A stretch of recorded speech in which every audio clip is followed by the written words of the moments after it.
This is Radio 4 on Sunday, the 3rd of September. Here is an announcement. At 11:15, the Prime Minister will broadcast to the nation. Please stand by. That is the end of the announcement.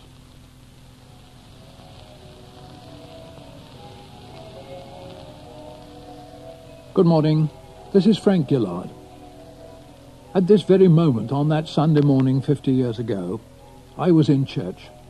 Our prayers, never more fervent, were for courage and victory in the war which was so clearly imminent.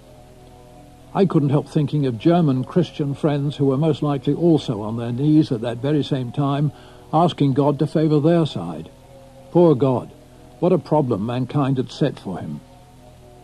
As we came out of church, the ghastly expectations were confirmed. The Prime Minister had broadcast to the nation, we were at war. We stood there on the church steps in the sunshine, each of us with a gas mask in its little cardboard box. We were quiet, hushed, rather stricken, deeply worried and anxious, because after all the rumours were frightening. All those stories of hundreds of thousands of paper coffin bags in stockpiles and plans for mass civilian burials. But in a sense there was also a feeling of relief. Right through the late 30s, we'd been a threatened nation, with the detested voice of Hitler ranting at us from our radios as Germany became more and more belligerent. Step by step, the Germans had provoked us, defied us, humiliated us. Very well. No more the spineless appeasement of those Nazis. That, at least, was over. Once and for all, we're going to have it out with them. Like millions of others on that grimly historic day, I had no realization at all of how utterly the war was going to change my life. That it was going to turn me, a schoolmaster and educational broadcaster, into a BBC war correspondent, destined to move with our armies and report the hostilities to a huge radio audience, at home and worldwide, from North Africa, the Mediterranean islands, mainland Italy, and finally from Normandy to final victory in Europe. Television's day had not yet come. This was wholly a radio responsibility. It was a demanding, rigorous, but deeply satisfying job. The progress of the war, day by day, was a life-or-death issue for all our people, and it was radio to which millions turned continually for instant news from the battlefronts, in good times and bad. Morale is often said to be the greatest single factor in warfare. Morale of the fighting forces and of the civilians backing them up at home. Morale feeds on information and on news, and we in the BBC's War Reporting Unit were privileged to be among the leading providers of it in those wartime years. Our war was a war of words, backed by all the noise and racket and pandemonium of battle, bringing, we hoped, vivid sound pictures to the home and the fireside, involving every listener directly in the far-away and often hard-fought action. The first war in history to be chronicled not just in the printed word, but also in first-hand, actual, authentic sound. When it was all over, Field Marshal Montgomery wrote to say that he considered the BBC's war reporting to have made no mean contribution to final victory. Those were his actual words, and we still cherish them with pride. Perhaps it was to mark his approval of our work that Monty invited me to fly with him into Berlin when, at the climax of the war, the formal surrender treaty was to be signed. So my war ended in that battered and vanquished city in the very heart of the enemy's homeland. But at the moment when it all started, on this day and at this time, exactly half a century ago, BBC announcer Alvar Liddell was on duty, standing by at number 10 Downing Street, to make the most memorable announcement of his career. This is London. You will now hear a statement by the Prime Minister. I am speaking to you from the Cabinet Room at 10 Downing Street. This morning, the British ambassador in Berlin handed the German government a final note stating that unless we heard from them by 11 o'clock, that they were prepared at once to withdraw their troops from Poland, a state of war would exist between us. I have to tell you now that no such undertaking has been received, and that consequently this country is at war with Germany. You can imagine what a bitter blow it is to me that all my long struggle to win peace has failed. Yet I cannot believe that there is anything more or anything different that I could have done and that would have been more successful. Up to the very last, it would have been quite possible to have arranged a peaceful and honorable settlement between Germany and Poland. But Hitler would not have it. He had evidently made up his mind to attack Poland whatever happened. And although he now says he put forward reasonable proposals which were rejected by the Poles, that is not a true statement. The proposals were never shown to the Poles, nor to us. And though they were announced in the German broadcast on Thursday night, Hitler did not wait to hear comments on them, but ordered his troops to cross the Polish frontier the next morning. His action shows convincingly that there is no chance of expecting that this man will ever give up his practice of using force to gain his will. He can only be stopped by force. And we and France are today, in fulfillment of our obligations, going to the aid of Poland, who is so bravely resisting this wicked and unprovoked attack upon her people. We have a clear conscience. We have done all that any country could do to establish peace. But a situation in which no word given by Germany's ruler could be trusted, and no people or country could feel itself safe, had become intolerable. And now that we have resolved to finish it, I know that you will all play your part with calmness and courage. At such a moment as this, the assurances of support which we have received from the Empire are a source of profound encouragement to us. When I have finished speaking, certain detailed announcements will be made on behalf of the government. Give these your close attention. The government have made plans under which it will be possible to carry on the work of the nation in the days of stress and strain that may be ahead. But these plans need your help. You may be taking your part in the fighting services or as a volunteer in one of the branches of civil defense. If so, you will report for duty in accordance with the instructions you receive.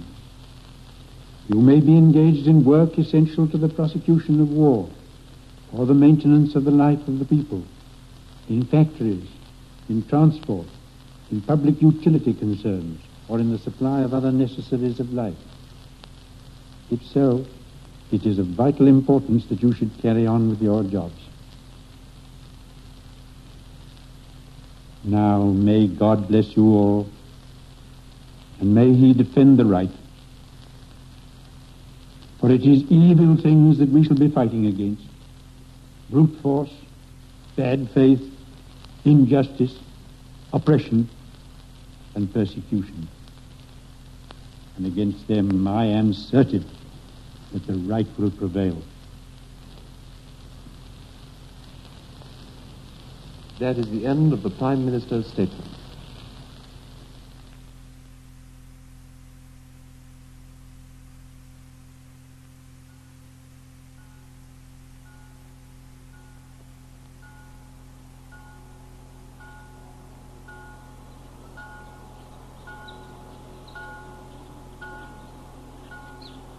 The weather during that summer was lovely, of course.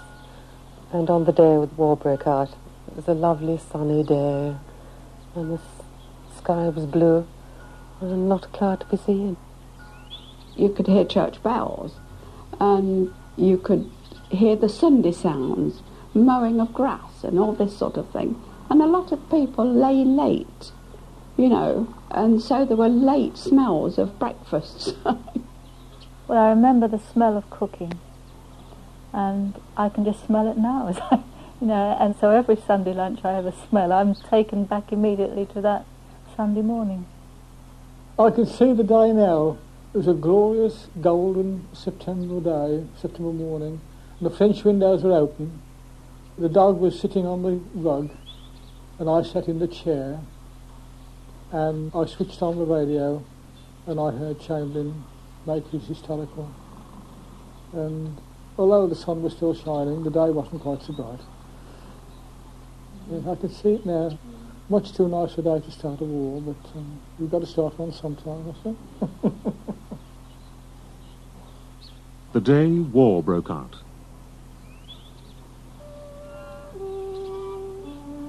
Impressions of Sunday, the 3rd of September, 1939. Everybody was sort of poised, you know.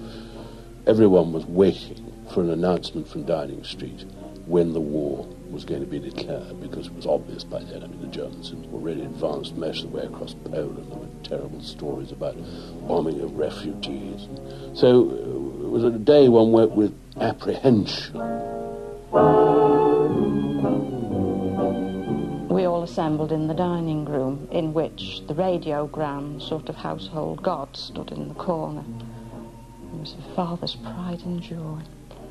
And I can smell the mansion polished now. Everything was always very polished. And switching on the radio, we were all being very brave and very bright for each other, I suppose. And then the announcer's voice introducing Neville Chamberlain and his upper-class, rather colourless voice, very gentlemanly. And the national anthem. And my father always stood for the national anthem. Wherever, you know, in the street, at the table, a bit like Alf Garnett, I suppose, he always stood for the national anthem. Of course, Mother and I stood with him, and I can remember stretching myself with great pride and standing very much to attention. And tears standing in my eyes, and lip wobbling, and yet inside a feeling of excitement, the excitement of the unknown, and the great comradeship of my father and mother. I was ready to face whatever Hitler had to offer because we were together. Chamberlain had a most profound effect on me. I can remember him saying just, "We are now at war with Germany." And he almost cried when he said it. And the implications of what it meant to everybody in the country. After Warsaw, I mean, you see how Warsaw suffered. I felt pretty low, I tell you, because we were just starting out our life. We were just getting our home together. We were newly married, and I knew full well that I should have to go. And although we thought it was a probability, we never until that moment thought it was a certainty. And it was a very shattering experience to know that all our life was going to be completely and utterly changed. The first thing was that I was going to be parted from my wife. That was the first and most important part of the whole thing. The second was I'd got to give up my home, and my job had got to go. And I felt absolutely, completely and utterly shattered.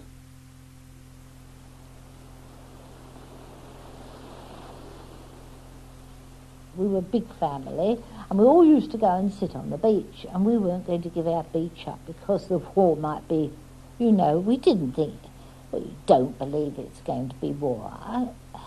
We'd lived with it so long, all these sort of excitements. It was war and it wasn't going to be war. And then the year before, Chamberlain came back with his piece of paper and said, "Peace in our time," you see? So we thought something will save it, something will save it. My father wasn't with us because he decided to go back and listen to the radio, but we just weren't interested. So we were all sitting on the beach enjoying ourselves, when all of a sudden, as I say, Father peered over the top and said we were at war. And that was a terrific shock. And I can remember We were even quite indignant that he wanted to go back straight away. Couldn't we leave it to the evening? Why miss our day up, you see? We'd come all this way. I mean, why miss the day up because of this, you see? There may be trouble ahead. There may be trouble ahead. But while there's moonlight and music and love and romance, while there's love and romance, let's face the music and dance. Even as a schoolboy, one knew that we were shaping up for a war against the old enemy, i.e. the Germans. And it was going to be a replay of the First World War.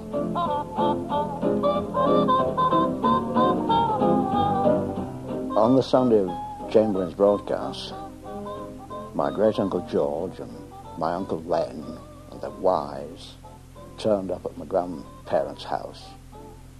Obviously, we're all expecting the war to break out, and we all sat in total silence, waiting for Chamberlain to make a statement. The men were all grim-faced. My 3 aunts were lined up in a solemn row, squashed on the sofa. No one said a word during the whole broadcast. And when he finished, my grandmother said, "We'd 5 on 'em killed him, last lot, and Nate's starting all over again." And she bustled off to the kitchen to get on with the Sunday dinner. We had the meal and whacking great roast and the usual tureens of boiled potatoes, roast potatoes, cauliflower, peas, boiled onions, carrots, Yorkshire pudding. All I remember of the meal was this roll call of the dead, who died, who did what in the First World War. Everybody was smoking. I remember, they were all smoking. Everybody smoked cigarettes then. They all called them fags. But Uncle George insisted on calling them gaspers. And suddenly he said, "Gaspers will get damn short. They'll get damn short." "Here," he said. And he handed me this pound note and said, "Go out and get me as many packets of players as you can." And being Sunday afternoon, of course, nowhere was open. I went a mile through the town and found nowhere. So I pushed on to a temperance bar near the library. Felt they might be open. They were. I went in, and the man behind the counter stared at me, didn't say a word, looked at me dead suspicious. Must have been the first time he'd ever been asked for 400 fags in one go, especially from a 13-year-old kid in short pants. Anyway, came back with 2 cartons, took my note, gave me change. I rushed off, ran home. Uncle George was tickled pink, and he took off, wreathed in smiles and cigarette smoke, and away he went. Anyway, my grandfather came in and said, "If he thinks that little lot will last him, he's got another thing coming.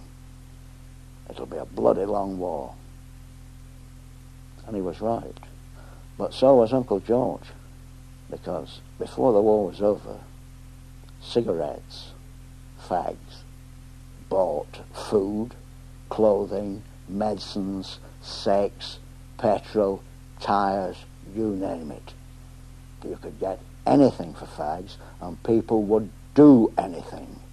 Rob, cheat, fight, lie, anything for a smoke, just as Uncle George had said. However, I was pleased, because players cost 6p a packet of 10, and if you bought a 20 packet, you only paid 11p halfpenny. So having got 20 packets, I'd made 10p. 10p was 5 weeks' pocket money, all at once. I wished old Chamberlain would declare war every Sunday. From where the sun is shining, oh honey, don't you cry. We'll find a silver lining, the clouds will soon roll by. This is London. The government have given instructions for the following important announcements. Air raid warnings will be given in urban areas by means of sirens or hooters, which will be sounded in some places by short intermittent blasts, and in other places by a warbling note changing every few seconds.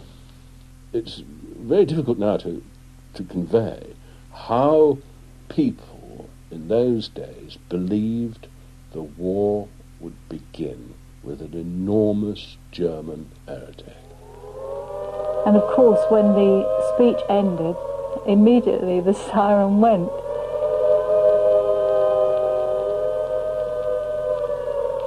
It was as if all the devils in hell had been let loose. The most blood-curdling noise you could ever possibly hear. Blood-curdling sounds that really did. I mean, those really made you feel right down in the pit of your tummy. Absolutely, well, it was horrific. The air raid siren had sounded because there had been a plane coming over from France, and I don't think anybody knew what it was all about. The air raid siren sounded all over England, I think, because of that one plane coming in. And so I can remember my mother and father grabbing me and my sister, and we ran down the garden, and I can remember crunching over apples which were lying on the ground. And we more or less disappeared or jumped into the Anderson shelter opening, and immediately the bright sunny day disappeared, and we were in a very dank, damp, sort of miserable little hole, really. And there we sat. One of the locals had been made the ARP warden of the area because he had a nice house with a big window upstairs overlooking the channel and a telescope in the window. When he heard the air raid siren sound, he rushed out onto the front and blew his whistle and promptly fainted. And I think he must have been one of the first casualties of the war.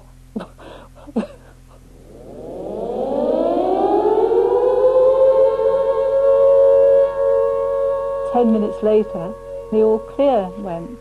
We weren't all terribly sure that it was the all clear at first, but it was. And we came out again into the bright sunshine, as I remember, with a feeling of great relief that nothing had happened. My mother ran into the kitchen to make a nice cup of tea, which she always resorted to in times of trouble. And I do remember one thing, that although I didn't really realise the implications, I remember bursting into tears. And it's the first time I ever remember bursting into tears through emotion, rather than something actually happening to me. I remember cycling in on that Sunday morning, not long after the announcement and the end of the first air raid warning, and going through the streets, the people leaning on their railings. Most people seemed to be looking eastwards. They expected the German aeroplanes to come out of the eastern sky at any moment.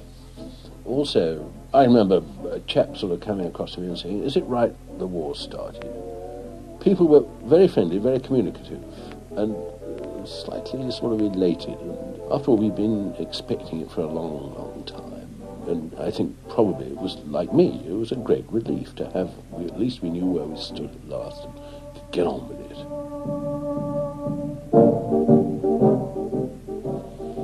Closing of places of entertainment. All cinemas, theatres, and other places of entertainment are to be closed immediately until further notice.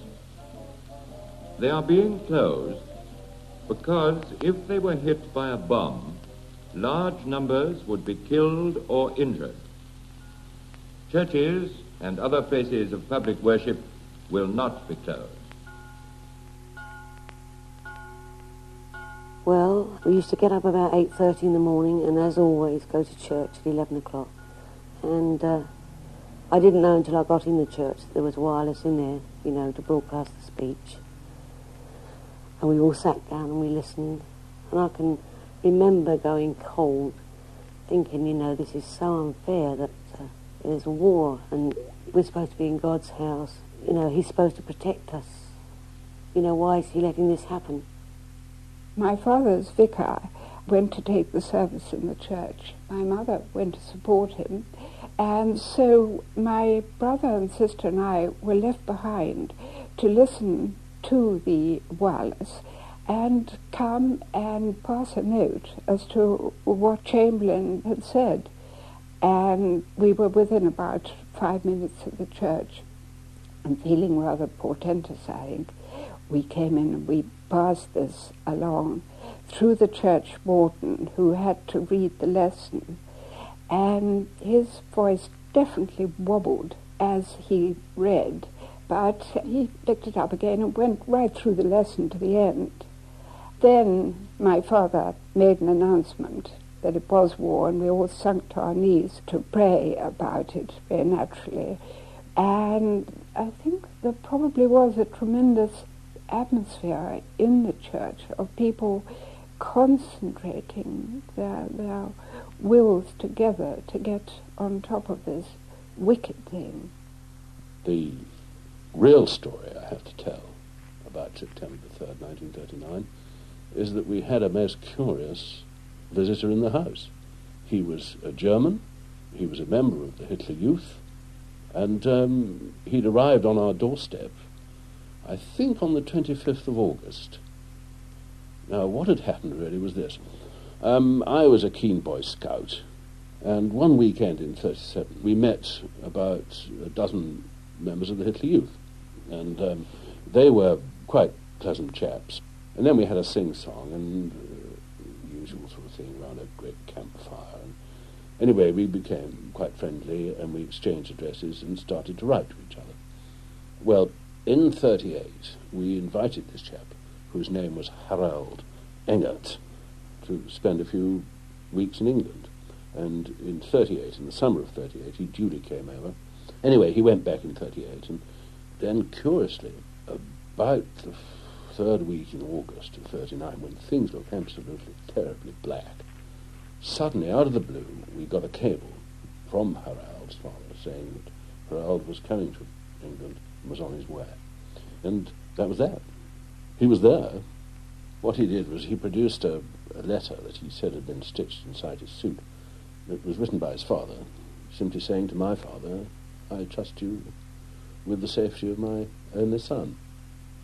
On the Sunday, when war was declared, of course, we all sat round the radio, and came the great announcement, you see, and as soon as he said, "Therefore we are now at war with Germany," everybody stood up, and all the girls and Harold burst into tears. Harold, he thought, and we all thought, that within about 24 hours, a young German national of military age would have been whipped inside and interned. But he wasn't. He was reported to the police, and the police said, "Oh, well, come back next week and don't go out at night," or something like that. And there he stayed. My father, of course, acting as a soldier about half the day, either overnight or in some days, was acutely embarrassed by having a Hun in the house, if you like to put it that way. You might say he was defending the local radio station against the Huns at night, and go home to find a young, active German Hun in the house. But he was no menace to anybody. Nonetheless, I suppose the resentment gradually crept in. Poor chap, in retrospect, one feels very sorry for him at that time. But it wasn't really until the spring of 1940 that he was eventually called in. He wasn't arrested or anything like that. He just went along one day and didn't come back. And that was really, I think, the last I heard from him. Oh, dark clouds, I can see you coming in the sky. Go away. Dark clouds, hope that you'll be only passing by. Blow away. I'll be shedding tears for 100 years. so I need no help from you. Dark clouds, let me have the sun because I'm blue. My fiancé's first thought was when war was declared that we must get married.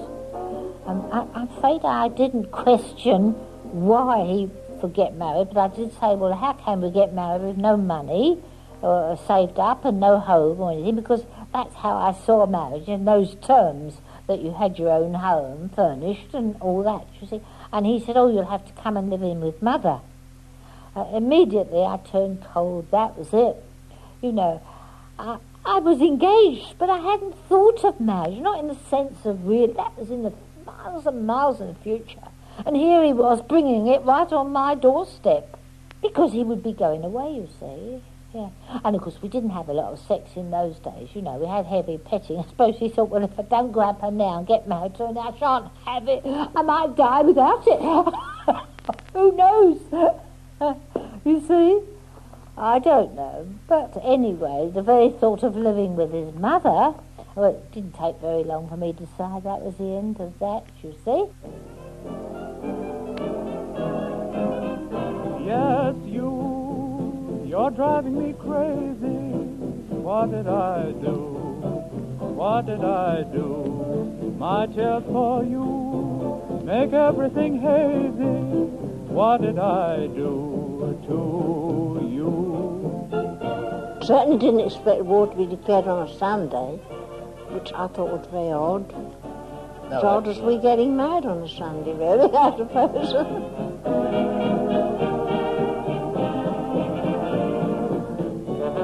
I was upstairs getting my wedding gown on. They had kept it from me that war had been declared, and then the siren went. So then, of course, they had to tell me. And Mother said, I think you'd better come downstairs, Joan.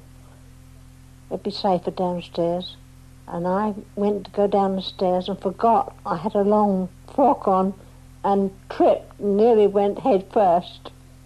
But fortunately, the two bridesmaids were there, and we went to the church, and Jimmy was waiting there for me. The funniest part, of course, was getting there when the first sirens went. There was real panic. Air raid wardens stopped the car, and they said, you can't go any further. I said, look, I'm being married at Walham Green at 12:30. I've got to get through. And after a traffic argument, they let me through. Well, when we got to Walham Green, I went into the church, and of course, being a Sunday, there'd been a service, but there wasn't a person to be seen. They'd all fled. There was handbags, gloves in the pews. And I walked around the church, I couldn't see a soul. Eventually, we found the verger. And he said, well, you don't want this wedding to go on, do you? Somebody said, of course we do. So he said, well, you won't have any choir, you won't have any bells or anything. Everybody's gone. No organ. No organ. So we said, well, we can't help it. We'll have to go on with it. And eventually Joan arrived. And the marriage service started. And the parson appeared to be extremely frightened and hurried the service through. And I said to him, are we married? He put his hand on my shoulder and he said, yes, my dear, you are married. And we walked up the aisle at about 50 miles an hour. She left the house and we were married, and we were back in her house so quickly that residents who were coming to the wedding thought she'd come back and forgotten something. Yeah, it was as quick as 10 minutes. Yeah, as quick as that it was.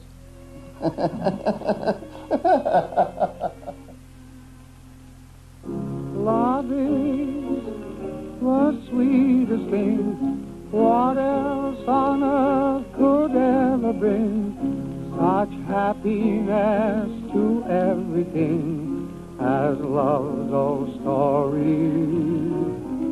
Love is the greatest thing, the oldest, yet the latest thing. I only hope that fate may bring love's story to you. I think what frightened a lot of people was the fact that they'd been issued with gas masks Obviously, when the sirens went, they expected bombs anyway. But people got a little bit frightened about the chemical warfare. We all expected to be gassed, because I think they had been gassed in the First World War. We thought there was going to be a gas attack at any moment, because this was a sort of picture that it was built up by the newspapers that, you know, gas was imminent. If poison gas has been used, you will be warned by means of hand rattles. If you hear hand rattles, do not leave your shelter until the poison gas has been cleared away. My wife was in the ARP already doing her little bit. And she produced these pamphlets that I'd given her at the ARP, and we spent most of the day mugging up what the various gases, how they smelt and what they did, and first aid that one could do to alleviate any suffering that there was. The most dangerous one was mustard, and that smelt like garlic or onions, and it was what was known as a persistent gas. In other words, it was dropped wet onto the ground and it vaporised into the air. And if you got on your skin, it burned you. If you got it in your eyes, it blinded you. Big blisters, John. It burned blisters. It blinded you. Lewisite smelled of geraniums. That had the same effect. Now, phosgene was what you might call a fog gas. It was a sort of vapour. And it blew in the wind, and it smelt like mouldy hay. Keep off the streets as much as possible. Carry your gas mask with you always. We had an hilarious time fitting on gas masks. I look better looking in mine than I do now. It was completely black rubber with the cylindrical tube in the front with the various pads in to absorb the poison gas.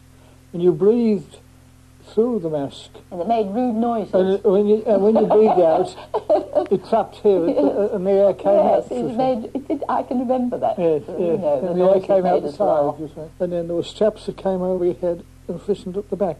And they were most uncomfortable. But we never used them, did we? No. Schools. All-day schools in evacuation and neutral areas in England, Wales and Scotland are to be closed for lessons for at least a week from today.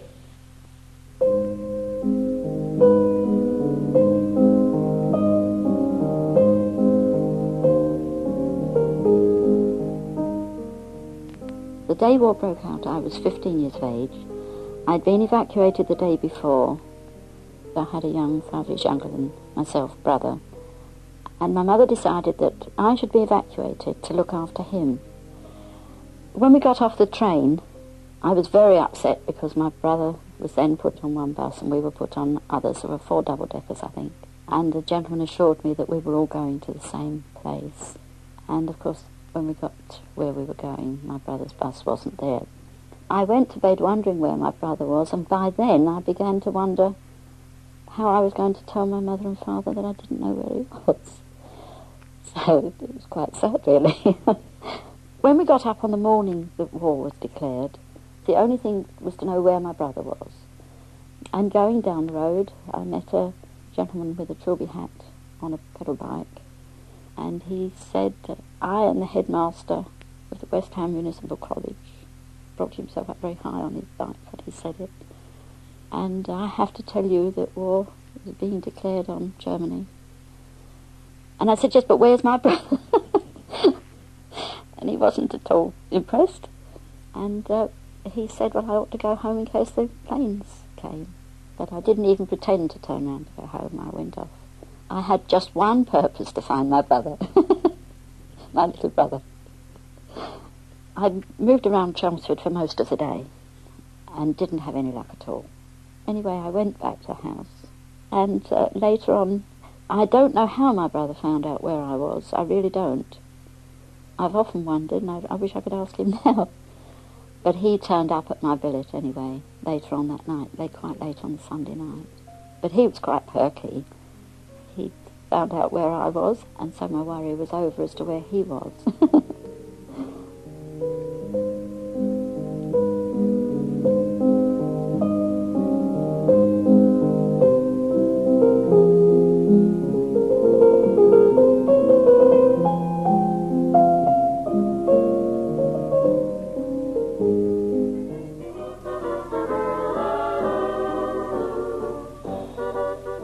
put gum tape on the windows in strips diagonally, so that if there was a bomb dropped over there and the glass shattered, the tape would hold it and it wouldn't all come in the room in splinters.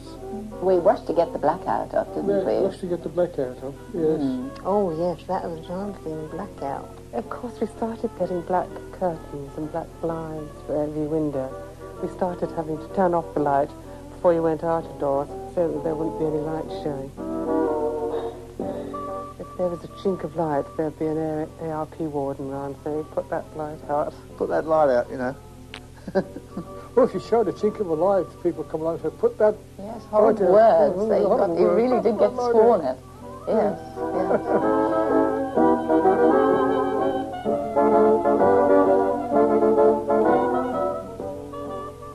Then that evening, the King broadcast. I remember the King speaking on the radio, His Majesty King George VI. And I think I remember him asking us to keep calm and firm and united in this time of trial. And although he was not the most eloquent of speakers, he had a speech impediment. He came on and reiterated that he was so sad that we had to enter into a war with Germany, and he made several references to the might of them and the fact that we had tried everything in our power to avoid the war, but it had been no good, and he hoped that everyone would support the country, or words to that effect. The task will be hard.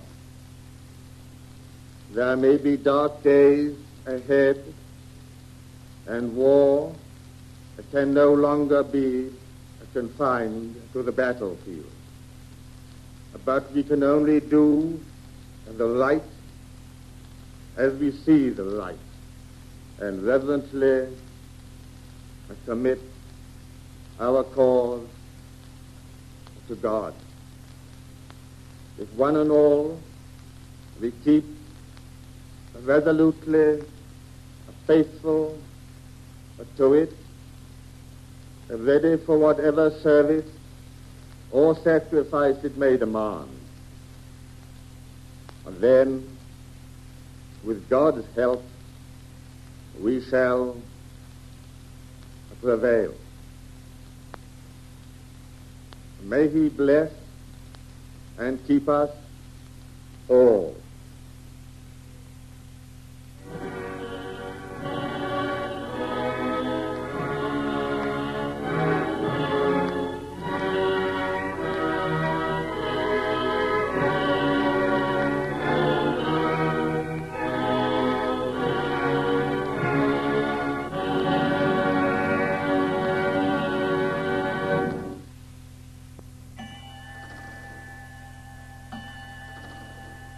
Well, that clock in the corner, it was a wedding present from my mother and father. And while it was striking 12 o'clock, we were going to bed on the night of the 3rd of September 1939. We were just completely, absolutely devastated. We realised the whole of our lives were going to be changed. When I went to bed that Sunday night, I remember laying there, and I hadn't bothered to draw the curtains, and I could see the searchlights weaving from left to right over the sky, and I could hear a plane somewhere. It was obviously searchlights were searching for this plane, and I lay in bed. I remember thinking, what is going to happen? And am I going to come out of this alive again, alive? And where will I be? What will I be like when it's all over? In a way, I was rather presupposing I was going to survive. I think when you're young, you've got that idea in your mind that you will survive. I don't think you really believe that you are possibly going to be killed. I don't think you do. No.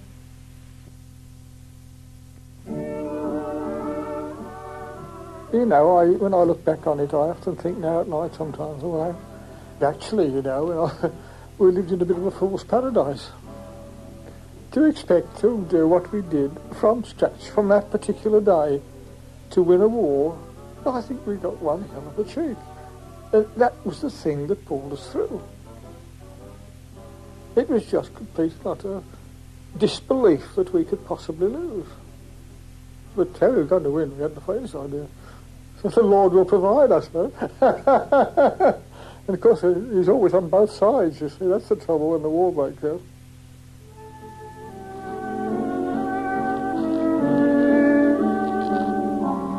The day war broke out, a memory of Sunday, the 3rd of September 1939, was produced by Peter Griffiths, with thanks to all those who contributed. It's a lovely day tomorrow.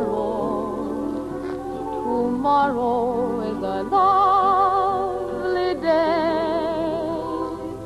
Come and feast your tear-dimmed eyes on tomorrow's clear blue skies.